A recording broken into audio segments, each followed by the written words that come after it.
ಶ್ರೀಮಾತ್ರೇ ನಮಃ. ಓಂ ನಮಃ ಶಿವಾಯ.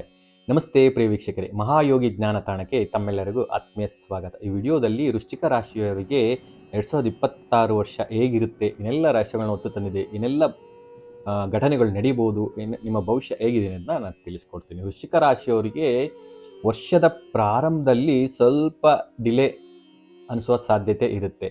ಯಾಕೆ ಅಂತ ಹೇಳಿದರೆ, ಗುರು ಅಷ್ಟಮದಲ್ಲಿದ್ದಾರೆ, ಶನಿಯು ಪಂಚಮ ಶನಿ ಅನ್ನೋದು ನಿಮಗೆ ಕಾಡ್ತಾ ಇರುತ್ತೆ. ಹಾಗಾಗಿ ನಿಮ್ಮ ಕಾರ್ಯಕ್ಷೇತ್ರಗಳಲ್ಲಿ, ನಿಮ್ಮ ಕೆಲಸ ಕಾರ್ಯಗಳಲ್ಲಿ ಆದಷ್ಟು ಡಿಲೇ ಅನ್ನೋದು ಕಾಣುತ್ತೆ. ಹಾಗೆ ಮುಖ್ಯವಾಗಿ ಮಕ್ಕಳಿಂದ ನಿಮ್ಮ ಕ್ರಿಯೇಟಿವಿಟಿ ಅನ್ನೋದ್ರಲ್ಲೇ ನಿಮಗೆ ಮೈಂಡು ಓಡೋದಿಲ್ಲ, ತಲೆ ಕೆಲಸ ಮಾಡೋದಿಲ್ಲ. ಹಾಗೆ ಮಕ್ಕಳಿಂದ ಸ್ವಲ್ಪ ಕಿರಿಕಿರಿ ಆಗುತ್ತೆ, ಅವರೂ ಓದ್ಮೇಲೆ ಹಿಂದೆ ಬೀಳ್ತಾರೆ, ಮಂಡತನ ಮಾಡ್ತಾರೆ. ಹಾಗಾಗಿ ಮಕ್ಕಳಿಂದಲೂ ಸ್ವಲ್ಪ ಕಿರಿಕಿರಿ ಅನ್ನೋದನ್ನ ನೀವು ವರ್ಷದ ಪ್ರಾರಂಭದಲ್ಲಿ ಒಂದು 5 ತಿಂಗಳು ನೀವು ಅನುಭವಿಸ್ತೀರಾ. ಹಾಗೆ ದುಃಖಕರ ಘಟನೆಗಳನ್ನ ನೀವು ಕೇಳ್ತೀರಾ. ಅಂದರೆ ನಿಮ್ಮ ಪ್ರೀತಿ ಪಾತ್ರ ಯಾರಿರ್ಬೋದು ಅವ್ರ ಕಡೆಯಿಂದ ದುಃಖಕರ ಘಟನೆಗಳು ನಿಮಗೆ ಕೇಳ್ತೀರಾ. ಅಂದರೆ ಕೆಲವರು ನಿಧನ ಸುದ್ದಿಗಳನ್ನ ನೀವು ಕೇಳ್ಬೋದು. ಯಾಕೆಂದರೆ ಗುರುವು ನಿಧನ ಸ್ಥಾನದಲ್ಲಿ ಸಂಚಾರ ಮಾಡ್ತಾ ಇರ್ತಾರೆ ತುಲಾ ರಾಶಿಯವರಿಗೆ.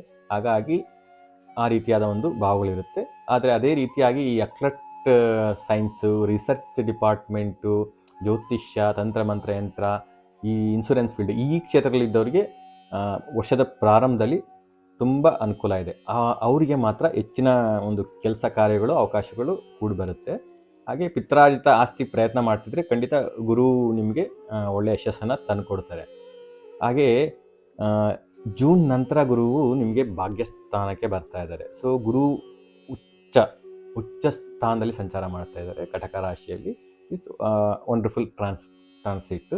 ಸೊ ನಿಮಗೆ ಗುರು ಪಂಚಮಾಧಿಪತಿಯಾಗಿ ಧನಾಧಿಪತಿ ಆಗ್ತಾರೆ. ಸೊ ಯಾರು ವಿವಾಹಕ್ಕೆ ಪ್ರಯತ್ನ ಮಾಡ್ತಾ ಇದ್ದೀರಾ, ಜೂನ್ ನಂತರ ಪ್ರಯತ್ನ ಮಾಡಿ ನಿಮ್ಗೆ ವಿವಾಹ ಆಗುತ್ತೆ. ಸಂತಾನಕ್ಕೆ ಯಾರು ಪ್ರಯತ್ನ ಮಾಡ್ತಿದ್ದಾರೆ ವೃಶ್ಚಿಕ ರಾಶಿಯವರು, ಟ್ರೈ ಮಾಡಿ, ಖಂಡಿತ ಸಂತಾನ ಆಗುತ್ತೆ ಜೂನ್ ನಂತರ. ಹಾಗೆ ನಿಮ್ಮ ಆದಾಯದಲ್ಲಿ ವೃದ್ಧಿ ಜಾಸ್ತಿ ಆಗುತ್ತೆ, ಕುಟುಂಬ ವೃದ್ಧಿ ಆಗುತ್ತೆ. ಅಂದರೆ ಕುಟುಂಬಕ್ಕೆ ಹೊಸ ಸದಸ್ಯರ ಆಗಮನ ಆಗುತ್ತೆ. ಅಂದರೆ ವಿವಾಹ ರೀತಿ ಆಗಿರ್ಬೋದು, ಸಂತಾನ ರೀತಿ ಆಗಿರ್ಬೋದು, ಹೊಸ ಸದಸ್ಯರ ಆಗಮನ ಆಗುತ್ತೆ, ಕುಟುಂಬ ವೃದ್ಧಿ ಆಗುತ್ತೆ, ಧನ ವೃದ್ಧಿ ಆಗುತ್ತೆ. ಧನಾಧಿಪತಿಯಾಗಿ ಭಾಗ್ಯಸ್ಥಾನದಲ್ಲಿರೋದ್ರಿಂದ ನಿಮಗೆ ದೈವ ಸಾಥ್ ಕೊಡುತ್ತೆ, ಭಾಗ್ಯ ಸಾಥ್ ಕೊಡ್ತಾ ಇರುತ್ತೆ.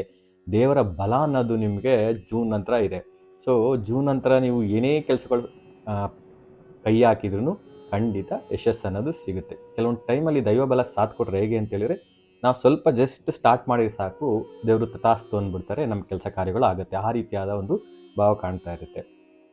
ಹಾಗೆ ರಾಹು ನಿಮಗೆ ಚತುರ್ಥ ಭಾವದಲ್ಲಿದ್ದಾರೆ. ಸೊ ಇದು ಸ್ವಲ್ಪ ನಿಮಗೆ ಗೊಂದಲ ಆಗ್ತದೆ. ಹಾಗೆ ಮನೆಯಲ್ಲಿ ನಿಮಗೆ ಸ್ವಲ್ಪ ಗೊಂದಲ ಕ್ರಿಯೇಟ್ ಆಗ್ತಾ ಇರುತ್ತೆ. ಸೊ ಎಲೆಕ್ಟ್ರಾನಿಕ್ಸ್ ಐಟಮ್ಸ್ ಏನಿರುತ್ತೆ ಮನೆಯಲ್ಲಿ ರಿಪೇರಿ ಜಾಸ್ತಿ ಬರ್ತಾ ಇರುತ್ತೆ. ಈ ವೃಶ್ಚಿಕ ರಾಶಿಯವರು ಗಮನಿಸಿ ನೋಡಿ. ಹಾಗೆ ಇನ್ನೊಂದು ವಾಹನಗಳು ಇದ್ದಕ್ಕಿದ್ದಂಗೆ ಕೈ ಕೊಡ್ತವೆ, ನಿಮಗೆ ಗೊತ್ತೇ ಇರೋದಿಲ್ಲ, ಕೈ ಕೊಡ್ತವೆ. ಈ ರೀತಿಯಾದೊಂದಿರುತ್ತೆ. ಮತ್ತು ಅದೇ ರೀತಿಯಾಗಿ ಪ್ರಾಪರ್ಟಿ ವಿಚಾರದಲ್ಲಿ, ಮನೆ ವಿಚಾರದಲ್ಲಿ, ವಾಹನ ವಿಚಾರ, ಈ 3 ವಿಚಾರದಲ್ಲಿ ಯಾರು ಪರ್ಚೇಸ್ ಮಾಡಬೇಕು ಅಂತ ಇದ್ದೀರಾ, ಖಂಡಿತ ಸ್ವಲ್ಪ ಒಂದಲ್ಲ 2 ಸಲ ನೀವು ಲೀಗಲ್ ಒಪಿನಿಯನ್ ತೊಗೊಂಡ್ಬಿಟ್ಟು ಮಾಡಿದರೆ ತುಂಬ ಉತ್ತಮ. ಯಾಕೆಂದರೆ ರಾಹು ಚತುರ್ಥ ಭಾವದಲ್ಲಿ ಇದ್ಕೊಂಡು ನಿಮಗೆ ಮೋಸ ಮಾಡುವ ಸಾಧ್ಯತೆ, ಯಾರೋ ಹೊಸ ಆಫರ್ಗಳು ಬರ್ತವೆ, ಅದು ವಾಸ್ತವಕ್ಕೆ ಹತ್ರನೇ ಇರೋದಿಲ್ಲ.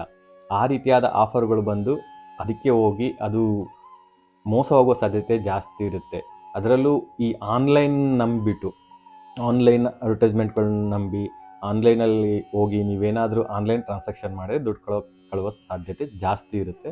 ಹಾಗಾಗಿ ಆನ್ ದ ಸ್ಪಾಟ್ ಹೋಗ್ಬಿಟ್ಟು ಎಲ್ಲ ರೀತಿಯಾದ ಒಂದು ದಾಖಲೆಗಳನ್ನ ಪರಿಶೀಲಿಸಿ ನಂತರ ನೀವು ಒಂದು ಲೀಗಲ್ ಒಪಿನಿಯನ್ ತಗೊಂಡು ನೀವು ಮುಂದುವರಿಬೇಕಾಗತ್ತೆ.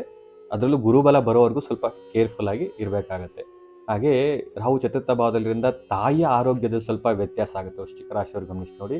ಆದರೆ ಅದ್ರಲ್ಲಿ ಏನು ಅಂದರೆ ಗೊಂದಲ ಕ್ರಿಯೇಟ್ ಆಗುತ್ತೆ, ಏನು ಅಂತಲೇ ನಮಗೆ ಗೊತ್ತಾಗೋದಿಲ್ಲ, ಡಾಕ್ಟ್ರಿಗೂ ಡಯಾಗ್ನೈಸ್ ಮಾಡೋಕ್ಕಾಗಲ್ಲ. ಸೊ ಹಾಗಾಗಿ ಸ್ವಲ್ಪ ನೀವು ಒಂದಲ್ಲ 2 ಕಡೆ ನೀವು ತೋರಿಸ್ಬಿಟ್ಟು ಅವರಿಗೆ ಟ್ರೀಟ್ಮೆಂಟ್ ಕೊಡಿಸಿ.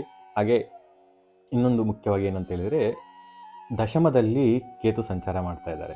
ಸೊ ದಶಮಭಾವದಲ್ಲಿ ಕೇತು ಸಂಚಾರ ಮಾಡ್ತಾ ಇರಬೇಕಾದ್ರೆ ಕೆಲಸ ಕಾರ್ಯಗಳಲ್ಲಿ ಸಡನ್ ಟ್ರಾನ್ಸ್ಫರ್, ಬದಲಾವಣೆ ಅನ್ನೋದು ಖಂಡಿತ ವೃಶ್ಚಿಕ ರಾಶಿಯವರಿಗೆ ನೋಡಲಿಕ್ಕೆ ಸಿಗುತ್ತೆ. ಕೆಲವರಿಗೆ ಇದ್ದಕ್ಕಿದ್ದಾಗೆ ಬದಲಾವಣೆ, ಜಾಗ ಬದಲಾವಣೆ, ಇಲ್ಲ ಈ ಒಂದೇ ಆಫೀಸಲ್ಲಿದ್ರೂ ಬೇರೆ ಬೇರೆ ರೋಲ್ನ ನಿಮಗೆ ಕೊಡುವ ಸಾಧ್ಯತೆ ಇರುತ್ತೆ. ಕೇತು ಆ ರೀತಿಯಾದ ಒಂದು ಬದಲಾವಣೆ ತಂದು ಕೊಡ್ತಾರೆ. ಇದರಿಂದಾಗಿ ನಿಮ್ಗೆ ಕೆಲವೊಬ್ಬರಿಗೆ ಕೆಲಸ ಮಾಡಲಿಕ್ಕೂ ಸ್ವಲ್ಪ ಮೂಡು ಆಫ್ ಆಗುವ ಸಾಧ್ಯತೆ ಇರುತ್ತೆ.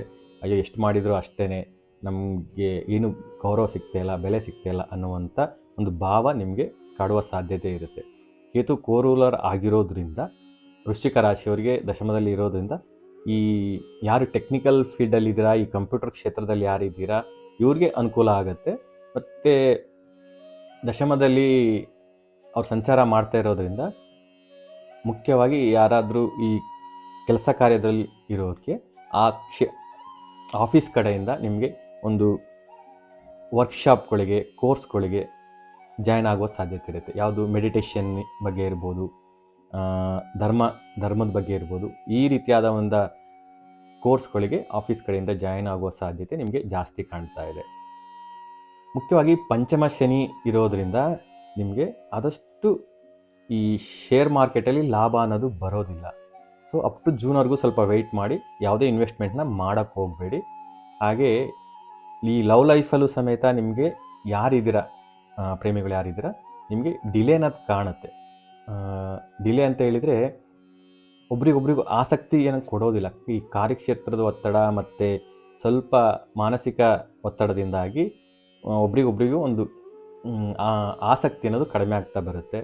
ಹಾಗೆ ಕೆಲವರು ಯಾರು ವೆಯ್ಟ್ ಮಾಡ್ತಾ ಇದ್ದೀರಾ ಪದವಿಗೋಸ್ಕರ, ಒಂದು ಉನ್ನತ ಪವರ್ ಅನ್ನೋದು ಸ್ವಲ್ಪ ಡಿಲೇ ಆಗೋ ಸಾಧ್ಯತೆ ಇರುತ್ತೆ. ಗುರು ಭಾಗ್ಯಸ್ಥಾನಕ್ಕೆ ಬರೋವರೆಗೂ ನೀವು ವೆಯ್ಟ್ ಮಾಡಬೇಕಾಗತ್ತೆ. ಜೂನ್ ನಂತರ ನಿಮಗೆ ಗುರುಬಲದಿಂದ ಒಂದು ಶನಿಯ ನೆಗೆಟಿವ್ ಎಲ್ಲ ಕಡಿಮೆ ಆಗಿಬಿಟ್ಟು ನಿಮಗೆ ಆ ಒಂದು ಅಧಿಕಾರ ಅನ್ನೋದು, ಪದವಿ ಅನ್ನೋದು ನಿಮಗೆ ಸಿಗುತ್ತೆ.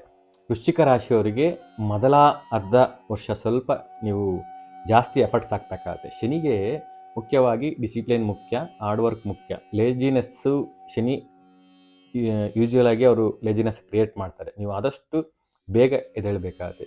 ಸೂರ್ಯೋದಯಕ್ಕಿಂತ ಮುಂಚೆ ಎದ್ದರೆ ಸೂರ್ಯನ ಒಂದು ಕಾರಕತ್ವದಿಂದ ನಿಮಗೆ ನಿಮ್ಮ ಕೆಲಸಗಳಲ್ಲಿ ಡಿಸಿಪ್ಲಿನ್ ಅನ್ನೋದು ಸಿಗುತ್ತೆ. ಹಾಗೆ ಕಾರ್ಯಗಳಲ್ಲಿ ಲಾಭ ಅನ್ನೋದು ಸಿಗುತ್ತೆ. ಹಾಗಾಗಿ ಲೇಜಿನೆಸ್ನ ಅವಾಯ್ಡ್ ಮಾಡಿ ವೃಶ್ಚಿಕ ರಾಶಿಯವರು ಬೇಗ ಎದ್ದು ನಿಮ್ಮ ಕೆಲಸ ಕಾರ್ಯಗಳನ್ನ ನೀವು ಮಾಡ್ಕೋಬೇಕು. ಮುಖ್ಯವಾಗಿ ಶನಿ ಜಲತತ್ವದಲ್ಲಿ ಇರೋದರಿಂದ ಶನೇಶ್ವರಿಗೆ ತೈಲಾಭಿಷೇಕ ಮಾಡ್ತಾ ಬನ್ನಿ. ಸೊ ತೈಲಾಭಿಷೇಕ ಮಾಡಿಸೋದ್ರಿಂದ ನಿಮಗೆ ಶನಿಯಿಂದ ಬರುವಂಥ ಪ್ರತಿಕೂಲ ಪರಿಣಾಮಗಳೇನಿರುತ್ತೆ, ಪ್ರಭಾವಗಳೇನಿರುತ್ತೆ ಅದು ಕಡಿಮೆ ಆಗ್ತಾ ಬರುತ್ತೆ. ಹಾಗೆ ಆದಷ್ಟು ಕಾಲು, ಮಂಡಿ ಹಾಗೆ ಹಲ್ಲುಗಳ ಬಗ್ಗೆ ಜಾಗ್ರತೆ ವಹಿಸಿ. ಸ್ವಲ್ಪ ಏನಾದ್ರು ಪೈನ್ ಬಂತು ಅಂದರೆ ಇಮ್ಮಿಡಿಯೇಟಾಗಿ ನೀವು ತೋರಿಸ್ಬಿಟ್ಟು ಅದಕ್ಕೆ ಟ್ರೀಟ್ಮೆಂಟ್ನ ತೆಗೆದುಕೊಳ್ಳಿ. ಹನುಮಾನ್ ಚಾಲೀಸ್ನ ಪ್ರತಿನಿತ್ಯ ಪಠನೆ ಮಾಡಿ, ಇದರಿಂದ ಒಳ್ಳೆ ರಿಸಲ್ಟ್ ಸಿಗುತ್ತೆ. ಹಾಗೆ ಸ್ಕಂದ ಕವಚ ಅದನ್ನು ಇಂಪಾರ್ಟೆಂಟು. ಹಾಗೆ ಷಷ್ಠಿ ದಿನ ಸುಬ್ರಹ್ಮಣ್ಯ ದೇವಸ್ಥಾನಗಳಿಗೆ ಹೋಗ್ಬಿಟ್ಟು ನೀವು ಆರಾಧನೆ ಮಾಡೋದ್ರಿಂದ, ಹಾಲಾಭಿಷೇಕ, ಕ್ಷೀರಾಭಿಷೇಕ ಈ ಥರ ಮಾಡಿಸೋದ್ರಿಂದ ಈ ರಾಹುವಿಂದ ಇಲ್ಲಿ ಎಫೆಕ್ಟ್ಸ್ ಏನು ಬರುತ್ತೆ, ಈ ಮನೆ, ವಾಹನ, ಗೃಹ, ತಾಯಿ ಈ ಥರ ವಿಚಾರಗಳು ಏನು ಗೊಂದಲಗಳು ಇರುತ್ತೆ, ಅದರಿಂದ ಮೋಸ ಹೋಗೋ ಸಾಧ್ಯತೆ ಅದೆಲ್ಲದಿಂದ ನೀವು ತಪ್ಪಿಸ್ಕೊಳ್ಬೋದು. ಹಾಗೆ ಗಣಪತಿ ಆರಾಧನೆಯನ್ನು ನೀವು ಜಾಸ್ತಿ ಮಾಡಿ.